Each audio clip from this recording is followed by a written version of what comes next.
पढ़ाई के साथ साथ खेलकूद भी जरूरी है ताकि बच्चों में शिक्षा के साथ खेल की भावना भी जागृत रहे, क्योंकि खेलकूद से बच्चों में शारीरिक एवं मानसिक विकास भी होता है। आज खेल में भी हमारे बच्चे अपने जिले और गांव का नाम राष्ट्रीय और अंतर्राष्ट्रीय स्तर पर रोशन कर रहे हैं। उक्त बातें बड़हरा विधानसभा अंतर्गत विभिन्न विद्यालयों में खेल सामग्री का वितरण करते हुए समाज सेविका सोनाली सिंह ने कही। सबसे पहले समाज सेवी सोनाली सिंह के द्वारा मध्य विद्यालय बबुरा में छात्र छात्राओं के बीच खेलकूद सामग्री का वितरण किया गया। वहीं समाज सेवी सोनाली सिंह के द्वारा उच्च विद्यालय बबुरा, मध्य विद्यालय सिमरा, मध्य विद्यालय मोहम्मदपुर, उच्च विद्यालय कुल्हड़िया के परिसर में विद्यालय के छात्र छात्राओं के बीच खेलकूद सामग्री का वितरण किया गया। सोनाली सिंह के द्वारा विद्यालय के छात्र छात्राओं को शिक्षा एवं खेलकूद के प्रति जागरूक किया गया। साथ ही उन्होंने बच्चों को खेलकूद की प्रतिस्पर्धा को जागृत करने के लिए प्रेरित किया। उन्होंने यह भी बताया कि विद्यार्थी जीवन में शिक्षा के साथ साथ खेल के महत्व पर प्रकाश डाला। उन्होंने कहा कि खेलकूद के द्वारा बच्चों के बीच नेतृत्व करने की क्षमता के साथ साथ अनुशासन की प्रवृत्ति जागृत होती है, क्योंकि हमारे विधानसभा क्षेत्र में प्रतिभाओं की कमी नहीं है, केवल बस उनको पहचान कर उनको आगे बढ़ाने की जरूरत है। इस कार्यक्रम में उपस्थित लोगों में अंजलि कुमार, रूही, गौतम ऋषि, राजकुमार यादव, मिंटू कुमार, राजेश यादव, जयराम सिंह, जयशंकर पासवान, हनी कुमार एवं रंजीत राय, संजय शर्मा, पवन कुमार पांडे, ऋषिकेश मिश्रा, पहाड़ी राय, रमाकांत शुक्ला, ब्रिज बिहारी प्रसाद, रंजन कुमार, त्रिलोकी प्रसाद, बबलू महतो, राम सागर बिंद, रामाधार राम, बहादुर राम, विजय पासवान, मोहित पासवान सहित अन्य लोग उपस्थित रहे। वहीं एक दिन पूर्व बुधवार को भी समाज सेवी सोनाली सिंह के द्वारा कई स्कूलों में खेल सामग्री का वितरण किया गया था, जहां उनके द्वारा उत्क्रमित उच्च विद्यालय गुंडी, +2 हाई स्कूल सरैया, +2 उच्च विद्यालय गजियापुर, उत्क्रमित मध्य विद्यालय छीनेगांव व मां मैत्राणी सेकेंडरी योगिनी विद्यालय में खेलकूद सामग्री का वितरण किया गया। मां मैत्राणी सेकेंडरी योगिनी विद्यालय के परिसर में समाज सेवी सोनाली सिंह के द्वारा छात्र छात्राओं के बीच जिला स्तरीय खेलकूद प्रतियोगिता में अव्वल दर्जा प्राप्त करने वाले प्रतिभागियों को प्रमाण पत्र प्रदान किया गया और उनका हौसला अफजाई किया गया। स्पोर्ट्स सामग्री का वितरण किया, क्या कहना चाहिएगा? मैं सबसे पहले आपके माध्यम से सबको प्रणाम करना चाहती हूँ और मैं जितने भी पेरेंट्स हैं उनसे रिक्वेस्ट करना चाहती हूँ कि अगर आपके बच्चों की रुचि पढ़ाई में कम है और अगर खेल कूद में ज़्यादा है तो आप उन्हें सपोर्ट कीजिए, उन्हें डांटिए मत। अगर बच्चा पढ़ाई में थोड़ा एवरेज है लेकिन खेल में अगर आगे जा रहा है तो पेरेंट्स के सपोर्ट से ना उनके अंदर भी कॉन्फिडेंस बिल्ड होता है। तो पेरेंट्स को अपने बच्चों को सपोर्ट करना चाहिए। और मैं खुद डिस्ट्रिक्ट लेवल बास्केटबॉल प्लेयर रह चुकी हूँ और स्टेट लेवल पे मैंने हर्डल्स और लॉन्ग जंप में पार्टिसिपेट किया हुआ है। तो स्पोर्ट्स एक ना मतलब अलग नहीं है, इसको हम फिजिकल एजुकेशन बोलते हैं, यानी ये एजुकेशन का एक पार्ट है, तो ये बहुत नेसेसरी है। कुछ बच्चों से पूछते हैं हम लोग। बैडमिंटन। तो आज बैडमिंटन मिला है सोनाली मैडम के द्वारा, तब स्कूल में खेलोगे लोग? Yes sir. मतलब अच्छा लग रहा है? Yes sir. और कौन को अलग अलग खेल में कोई है और कोई बैडमिंटन ही खेलती हो लोग या कुछ और खेल भी खेलती हो लोग? कबड्डी वगैरह खेल में अच्छा लगता है। खेल में मतलब कि जिस तरीके से आज मान लो सोनाली मैडम के द्वारा यहाँ पर बैट दिया गया, बॉल दिया गया, फुटबॉल दिया गया, बैडमिंटन दिया गया, तुम लोग कौन सा खेल इसमें से खेलोगी यदि ये स्कूल की तरफ से खेलने का सब जो मौका मिलता है? हम लोग सब खेलेंगे। चलो ठीक है। तो ये बातें हो आज मैडम के द्वारा जो स्कूल में आज एक सामग्री, आप लोग का स्कूल भी बड़ा अच्छा है, सबसे बड़ी बात तो ये है। बताओ कुछ कहना चाहते हैं। बहुत अच्छा लगा मुझको। मत बोलो, डायरेक्ट क्रिकेट खेलते हो ना? यस सर, अच्छा लगता है सर खेलने। कौन बोलेगा? आज बैट विकेट मिला है, आगे खेल में बेहतर प्रदर्शन करेंगे आप लोग? Yes sir. क्या नाम हुआ? अभिमन्यु। सुदृढ़ है, सरकारी विद्यालय है ये और बड़ा शांत वातावरण है। बच्चे देखिए पूरा अनुशासित भी है यहाँ। और आज मैडम के द्वारा जो खेल सामग्री वितरण किया गया उसके बारे में क्या कहेंगे? आज हमारे समाज को सामाजिक कार्यकर्ता की बहुत आवश्यक है। उसी एक कड़ी में से मैडम बीटेक का पढ़ाई छोड़ के, बीटेक की पढ़ाई करके नौकरी छोड़ के और बच्चों के बीच खेल सामग्री का वितरण किया। इसके लिए मैडम को बहुत बहुत धन्यवाद। ये गरीबों का स्कूल है, एक यहाँ गरीब के बच्चे पढ़ते हैं, गरीब के बच्चों के लिए इतना कुछ सोचना, ये जितना भी धन्यवाद दिया जाए मैडम को कम है।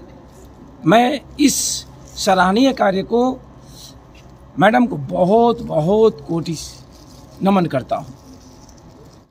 बीच में जो स्पोर्ट्स सामग्री जो दिया गया है, मैडम के द्वारा जो बच्चों के बीच सामग्री का वितरण किया गया, बहुत ही सराहनीय काम है, क्योंकि इस विद्यालय में गरीब के बच्चे पढ़ते हैं। अब गरीब के बच्चों को खेलने के लिए बहुत सी सामग्री मिल नहीं पाती है, जो सरकार द्वारा विद्यालय को उपलब्ध कराया जाता है, वही चीज़ हम लोग बच्चों लोग को देते हैं। फिर भी बच्चा हमारा ज़्यादा है, सामग्री कम है, लेकिन मैडम जी द्वारा जो दिया गया ये बहुत ही अच्छा काम है। इसके लिए मैं मैडम जी को बहुत बहुत धन्यवाद देना चाहता हूँ इसके लिए, क्योंकि यहाँ गरीब सारे बच्चे हैं, यहाँ खेल का ग्राउंड भी नहीं है। लेकिन सरकारी विद्यालय में दान देने वाले बहुत कम लोग होते हैं, प्राइवेट में दे देते हैं लेकिन सरकारी विद्यालय में नहीं देते हैं। ऐसे ही अगर समाज सेवी विद्यालय को, सरकारी विद्यालय को अगर दान देते रहेंगे तो हमारा सरकारी विद्यालय भी किसी प्राइवेट विद्यालय से कम नहीं रहेगा। मैडम एक सवाल आपसे पहले पूछ लेता हूँ। आपने बताया कि आप खुद स्पोर्ट्स से जुड़ी हुई, एक महिला है, तो लड़कियों के लिए कुछ आगे आप करेंगे क्या? छात्राओं के लिए खास तौर पर, लड़के तो कहीं भी अपना खेल लेते हैं, क्योंकि आप एक अपना मुहिम चला रहे, छठ के समय भी आपने एक मुहिम चलाया था, श्रद्धालुओं के बीच में हजारों सामग्री वितरण किया था। इस बार स्पोर्ट्स जगह छात्र छात्राओं के लिए दे रही हैं, छात्राओं के लिए कुछ स्पेशल कुछ करेंगे क्या? जी बिल्कुल, छात्राओं के लिए मैं स्पेशली इस चीज़ पे ध्यान दूंगी ताकि वो लोग खेल कूद में आगे बढ़े। और जैसा कि कल एक पेरेंट से मेरी बात हो रही थी, उन्होंने मुझे बताया कि उनका बेटा टीटी में नेशनल तक गया है, लेकिन यहाँ व्यवस्था नहीं होने की वजह से उनको धनबाद लेके जाना पड़ा, और फिर अब वो कोलकाता लेके जाएंगे अपने बेटे को ट्रेन करने के लिए ताकि वो नेशनल में परफॉर्म कर सके। तो ऐसी बहुत सारी छोटी छोटी स्पोर्ट्स है जिसके बारे में शायद लोगों को ज़्यादा नहीं पता है, क्योंकि इंडिया से बहुत लोग नेशनल इंटरनेशनल नहीं खेले हैं, लेकिन वो स्पोर्ट्स भी बहुत महत्व रखता है। आज आप देख रहे हैं विमेन क्रिकेट भी आगे जा रहा है। लोग तो पहले सिर्फ मेन क्रिकेट में ही इंटरेस्टेड रहते थे, लेकिन विमेन क्रिकेट में भी इंटरेस्टेड है। प्लस वुमेन्स भी ओलंपिक्स में जा रही हैं, जैसे साइना नेहवाल हो गई, रेसलर हो गई अपने हरियाणा से, तो वैसे ही हमारे बिहार से भी लड़कियां जाएंगी। चलिए, आपके क्षेत्र से कोई प्रतिभावान खिलाड़ी है और कहीं उसको प्लेटफॉर्म नहीं मिलता है आर्थिक रूप से, तो सपोर्ट आप करेंगे? बिल्कुल बिल्कुल, आप जो भी बच्चे हैं या जिसको भी हमारे सपोर्ट की ज़रूरत है, वो फेसबुक, इंस्टाग्राम या व्हाट्सएप के थ्रू हमसे जुड़े और हम उनका बिल्कुल सपोर्ट करेंगे। मेरा स्कूलिंग यहाँ से। दादाजी आपके स्कूल में? हाँ, मेरे दादाजी स्कूल में टीचर थे। आज आप होती हैं और इस स्कूल में पहुँची हुई हैं, छात्र छात्राओं के बीच में खेल की जो सामग्री दिया है, इसके बारे में बताइए। जी, मैंने तो बस एक बहुत ही छोटा सा काम किया है। मैंने बच्चों को ये बताया है कि उनके जीवन में उनका जो भी लक्ष्य हो, जिस भी फील्ड में उनको इंटरेस्ट हो, वो उसके प्रति मेहनत करें, ईमानदारी से मेहनत करें। और जैसा कि सब लोग जानते हैं कि मेहनत कभी बेकार नहीं जाता है, मेहनत का फल अवश्य मिलता है, कभी लेट से मिलता है, कभी जल्दी मिलता है। तो हमेशा वो कोशिश करते रहें और जिस भी क्षेत्र में वो जाना चाहें वो आगे बढ़े, खेल में भी आगे बढ़े और पढ़ाई और खेल दोनों बराबर संतुलन बना के चले अपने जीवन में। प्राचार्य मनो बैजनाथ +2 विद्यालय कुल्हड़िया, आज शानली जी ने समाज सेवा के रूप में इस विद्यालय में अपना पदार्पण किया और बच्चों को बहुत बहुत बधाई दिया। बच्चों के उज्जवल भविष्य के लिए इन्होंने कुछ इंस्ट्रूमेंट खेल के लिए और अन्य सारी चीज़ों के बारे में बताया और बताया कि अगर हम इस समाज में आगे बढ़ते हैं तो निश्चित अपने क्षेत्र के बच्चों को और बच्चियों को एक उच्च स्तर पर ले जाने के लिए सारी सामग्री उपलब्ध कराएंगे और उनको अपने भविष्य में उज्जवल करने के लिए मार्ग प्रशस्त करेंगे। जरूर मैं सारे पेरेंट्स से ये बोलना चाहती हूँ कि प्लीज़ अपने बच्चों को कभी भी किसी भी चीज़ के लिए रोके ना, उन्हें जहाँ इंटरेस्ट है वहाँ जाने दें। क्योंकि देखिए, अगर अपने शौक बच्चे पूरे करेंगे तभी वो सक्सेस हो पाएंगे। ज़बरदस्ती के किसी भी थोपने से वो बच्चे आगे नहीं बढ़ेंगे। अगर आज धोनी को उनके फैमिली उनका शौक पूरा नहीं करने दिए होते तो वो आज धोनी नहीं होते, वो आज एक रेलवे में एक छोटे से जॉब पे पोस्टेड होते हैं। इसलिए कभी भी अपने बच्चों को किसी भी चीज़ के लिए ना रोके, जहाँ उनका इंटरेस्ट है उनके अपने इंटरेस्ट के साथ उन्हें जाने देता है। सोनाली सिंह के इस पहल को कैसे देखते हैं? नहीं, बहुत बहुत अच्छा लग रहा है कि सोनाली दीदी इस चीज़ के लिए आगे आई हैं, स्पोर्ट्स के थ्रू सारे बच्चों को इनकरेज कर रही हैं ताकि वो बच्चे अपने इंटरेस्ट के साथ जाएं, अपने शौक के साथ जाएं। सभी को मेरा प्रणाम और मैं मानव बैजनाथ स्कूल की विद्यार्थी हूँ, क्लास 9 की। मेरा नाम रिया सिंह है और मैं यही आप लोग को बताना चाहती हूँ कि सबसे पहले सोनाली मैम आपको प्रणाम मेरा। और इन्होंने जो भी कुछ बताया बहुत अच्छा लगा हम लोग को इनसे मिलके, और यहाँ के टीचर लोग हम लोग को बहुत सहयोग करते हैं आगे बढ़ाने में। तो हम लोग का भी रहेगा ये कि हम लोग भी आगे चल के अपने देश के लिए कुछ अच्छा करें, अपने समाज के लिए कुछ अच्छा करें, और वचन देते हैं कि हम लोग आगे चल के अपने देश का नाम रोशन करेंगे, स्कूल का नाम रोशन करेंगे। क्या नाम है आपका? रिया सिंह। अध्यापक महोदय, शिक्षकगण और विद्यालय के सभी कर्मचारी को मेरा प्रणाम, और यहाँ उपस्थित सभी प्यारे प्यारे बच्चों को बहुत सारा आशीर्वाद और प्यार। बच्चों, आप लोग कैसे हैं? मैं भी बहुत अच्छी हूँ। मुझे यहाँ आकर बहुत खुशी हो रही है। आप लोगों को कैसा लग रहा है? मुझे भी बहुत अच्छा लग रहा है। आप बच्चे हमारे देश के भविष्य हैं। मैं आपसे ये कहना चाहती हूँ कि आपकी रुचि जिस भी क्षेत्र में हो, जिस भी विषय में हो, जिस भी फील्ड में हो, मन लगाकर ईमानदारी से उस पर मेहनत कीजिए, क्योंकि मेहनत का फल कभी भी जाया नहीं जाता। मेहनत का फल अवश्य मिलता है, आज नहीं तो कल जरूर मिलेगा। कभी कभी थोड़ा टाइम लगता है, लेकिन हमें कोशिश करना छोड़ना नहीं है। सपने देखिए, जैसा कि हमारे पूर्व सपने वो होते हैं जो हमें सोने ना दें। इसलिए आप भी अपना एक लक्ष्य तय कीजिए और उस लक्ष्य को हर सांस में, हर कार्य को समर्पित कीजिए।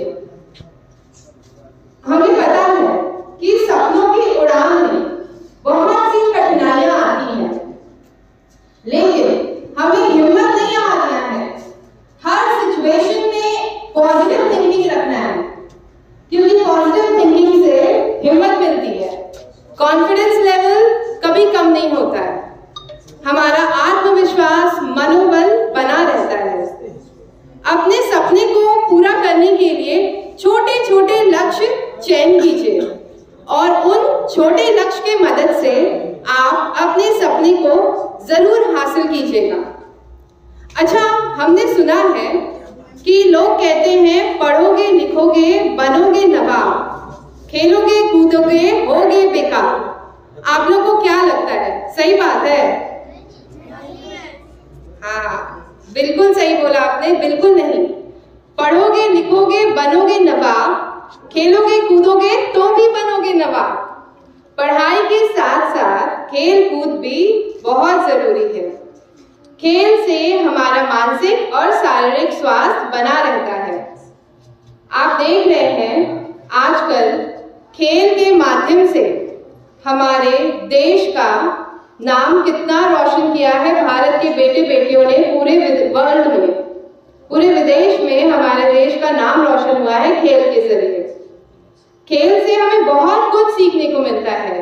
Leadership quality, time management, self discipline, team member quality, हम बहुत सारी चीजें सीखते हैं। जिस तरह प्रकृति में संतुलन बनाए रखने की आवश्यकता है, उसी तरह हमें अपने जीवन में भी संतुलन बनाए रखने की आवश्यकता है। तो आप लोग जब पढ़ाई के साथ साथ खेल को भी अपने जीवन में संतुलित तरीके से रखेंगे तो आप आगे बढ़ेंगे। बस अपना लक्ष्य निर्धारित कीजिए।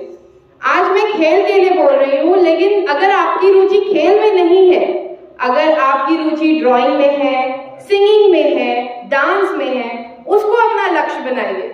पढ़ाई में है तो पढ़ाई को अपना लक्ष्य बनाइए। लेकिन अगर आप किसी चीज को अपना लक्ष्य बना रहे हैं तो अपने पे विश्वास रखिए और उस पे जी जान से मेहनत कीजिए। सफलता आपके कदम चूमेगी। और एक महत्वपूर्ण बात, बुरी संगत से दूर रहिए। अगर आपको लगे कि आपका कोई मित्र, कोई दोस्त, कोई सखा, कोई सहेली गलत रास्ते पे है, तो अपने गुरुजनों को, अपने माता पिता को अवश्य बताइए। इससे ना केवल आप अपने आप को बचाइएगा, बल्कि अपने दोस्त को भी सही मार्ग पे लाइएगा। और मैं ये कहना चाहती हूँ कि आप तो हमारे देश का भविष्य हैं, लेकिन इसके पीछे आपकी जो शिक्षक है उसका बहुत बड़ा योगदान है, क्योंकि उस भविष्य को उज्जवल बनाने के लिए उन्होंने बहुत मेहनत की होती है, तभी जाके हमारे देश का भविष्य उज्जवल होता है। इसलिए यहाँ उपस्थित सभी शिक्षक गणों के लिए जोरदार तालियां हो जानी चाहिए।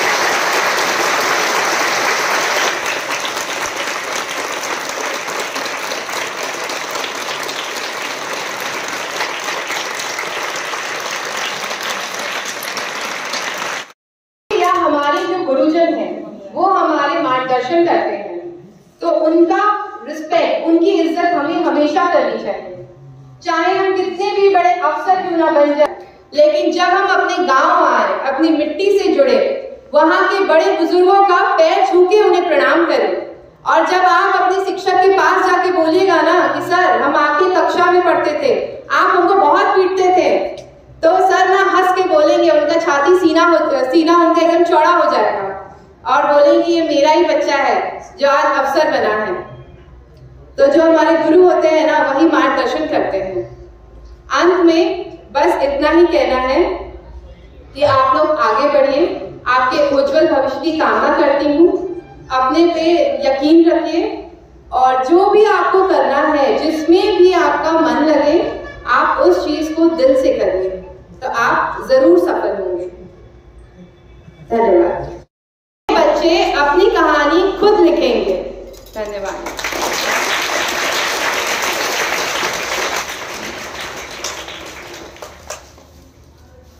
धन्यवाद सोनाली मैडम। ये गांव के बच्चे, मैं यहाँ के सारे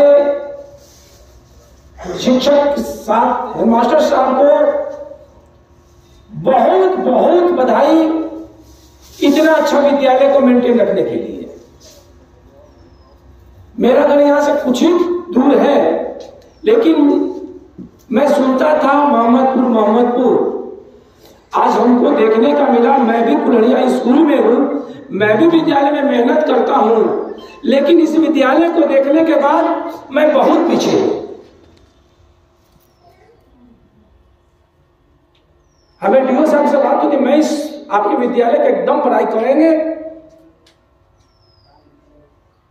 सोनाली मैडम एकदम अच्छी जगह आई हुई है।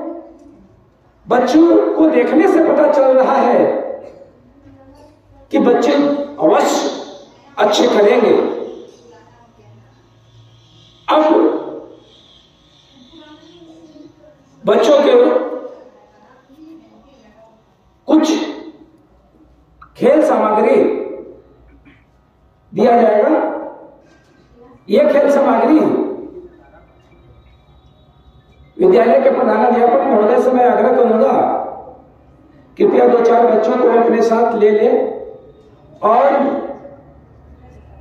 ग्रहण करें। माननीय प्रधानाध्यापक महोदय,